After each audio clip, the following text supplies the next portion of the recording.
Hello, everybody, and welcome to another Edition. of Legends. Sitting with me to my right is the one and only Marvin Maxwell, my dad. And I ain't dead yet. That's right. Well, Me and Willie. yeah. My upbringing was pretty crazy. My dad has always been a musician. My dad has played music since he was pretty much 7 or 8 years old. 7 years old in the second grade, and I played in the school band for 11 years. Crazy. And then School- of course, I went to the Louisville Academy of Music. I studied there, and then Durloff's, they had music lessons there, but that was in a whole. And you other studied thing. with Johnny Roy there. Yeah, Johnny Roy, and he's still around. So my dad also started and worked at multiple music stores, which we'll tell you about too. But of course is known for Mom's Music, Louisville's premier music store. And anyway, Dad, let's get into this.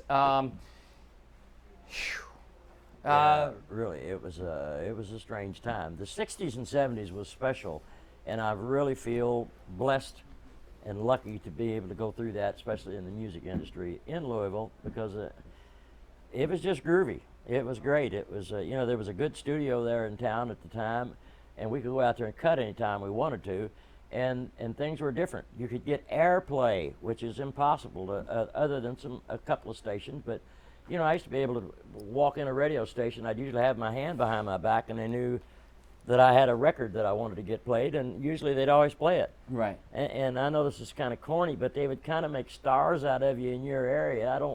I'm not saying that egotistically. I don't mean it that way. No, but I think it's good. It's healthy for the town. Oh, it is. It is. It was great. It was just great. And then the buyouts of radio happened with Clear Channels and iHeartRadio, and I got all involved. And we don't own our own airwaves anymore on TV or radio, and it's, that was the carrot back then. Man, let's cut some stuff and get it on the air and see if we can, that's what booked us. It was just a different time, and it was a special time. This is a special time too. It's just treated in a different way. Yeah, it's a and whole different vibe, and I envy a lot of that stuff that happened in the 60s and 70s because I've heard stories of it from everybody. I've had several people on here who talked about how healthy that made the scene with all the bands. So bottom line bands is and fans. Bands and fans. Yes. Yeah. That's right. Yeah. So you listen. The story of Marvin Maxwell, 7 years old.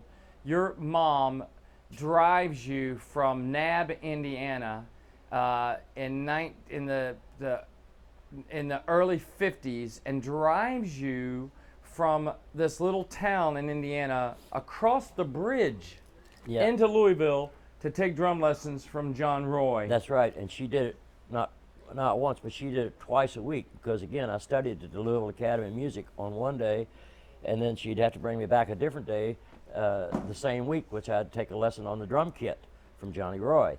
Wow. And she just, people back in those days, they rode the bus to Louisville simply because they didn't want to drive into Louisville. Now, Mom, she drove me to Louisville, and she hated every trip that she did, but they just didn't like driving in Louisville. People still don't like to drive in Louisville from the country, but she took me twice a week. Bless her soul. That always blows my mind. That always kind of gets me. So wait a minute.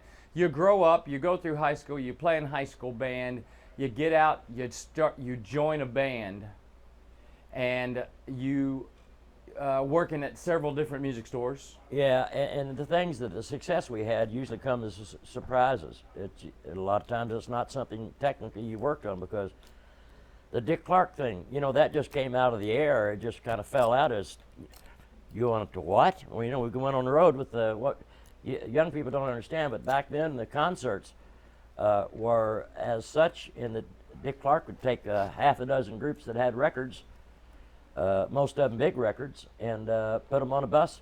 We would do 30 shows in 30 days in 30 states.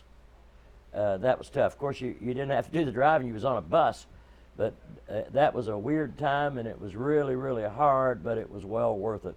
Yeah. I wished I'd have paid more attention, to be honest with you. Yeah, to be more aware, that would be a nice thing. Now that was with Soul Inc., right? Yeah, Soul Incorporated. So that was Soul Incorporated, which you can check out their stuff online. And then eventually you had another band called Elysian Field. Yeah, we actually quit Soul Incorporated 3 of us, and started what was going to be Maxwell, Sutherland, Bugby. But we went to Memphis and cut some tunes and brought them back, and it was pitched to Liberty Records. And they said they didn't like the name of the group. And although we were ahead of, who all had names as the bands, we were the first ones, but they didn't dig it. So that's when it was changed to Elysian Field, yeah. And it was me and Frank and Jimmy. That was originally Maxwell, Sutherland, Bugby. Wow. And the picture that you see on the albums and what have you, that was shot behind Baldwin's in the alley back there. And that picture, when it was shot, was really Maxwell, Sutherland, Bugby. But it was changed right at that time per the record label before they would release anything on it. So that's the reason it was changed.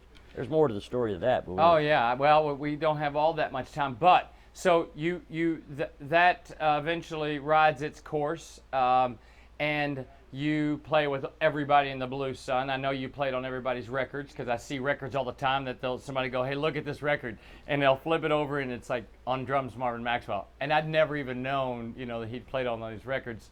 Yeah, we played on a lot of people's records, but we switched around. Jeffrey's dad, Steve, he played on Elysian Field stuff. He was on Elysian Steel on that album. Yeah, that's crazy. I didn't even know that till yesterday. You were talking about that. Bands were really good friends in those days, really good friends. And so we played on a lot of other people's records. But just as a drummer, I was hired. That studio was busy, sometimes 7 days a week. King Studios, which is where, oh my gosh, James Brown, everybody cut in Ohio. It went out, and everybody from Ohio started coming to Louisville. So as a drummer, as a side man, that's what I was really busy with.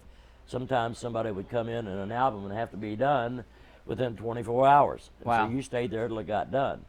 But that was a really great experience because, we did it well. We did exactly what you're supposed to do in a studio situation. But anyway, that's...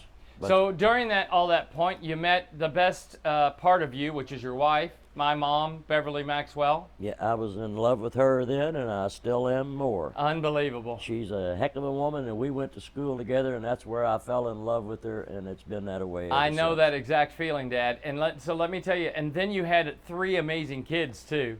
I didn't know that. Ding, ding.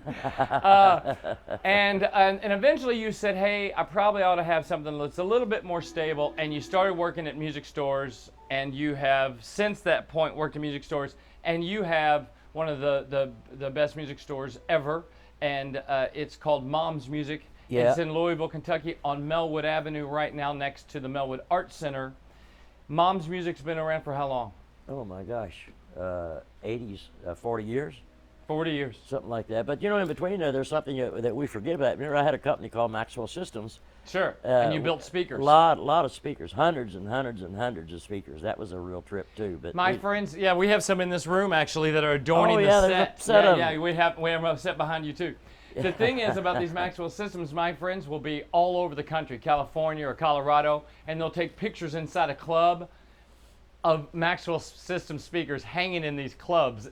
To this day, they still do that. Buster Brown had a special bass cabinet that I built for Rico Thomas, and that's a special speaker in that thing. And they were playing Beggar's Banquet, and they were rocking, and they got to going, and it caught on fire. Nice. That was a hot speaker, buddy. It caught on fire, and they had to shut down, really. And it was a folding horn, so the speaker was in there backwards, so they couldn't. It was a mess. But anyway, I had a hot speaker company. So bottom line is, you've been doing Mom's Music forever. You're still playing drums. Anytime anybody will call you on the phone and say, come play drums with us. Yeah, I don't like to work 4-hour gigs anymore, to be honest with you. And I've been turning down some. Really what I like to do is play on people's albums. I've done a couple of albums in the last year or so, and I really like to do studio stuff anymore. Well, you should look up Marvin Maxwell. You should look up Mom's Music. You should look up Soul Inc., Elysian Field. And Jammin' John's. And Jammin' John's. During this whole process, look up Jammin' John's. My dad had crazy ideas when we grew up as kids, and this was one of them, Jammin' John's. If you haven't seen the guitar-shaped toilet seat that's owned by everybody. Oh, there's one right behind you, Dad. I didn't even realize. Gosh, Brooks, you're so good. You're so, you do a good job I of that. could tell you 100 stories about that, but yeah, that's crazy. So, anyway, here is Marvin Maxwell, a legend of this town. You should go search more about him and all the crazy things he's done. You'll find it interesting. And I'm not done yet. And he's not done yet. And for the next year, through 2020 pretty much, there's a Frazier Art Museum Louisville music display down there, and Marvin had a lot to do with that, with the things that he had and his knowledge of everything. So that's all I got for you, but thank you for being here. Peace and a half. Peace and a half.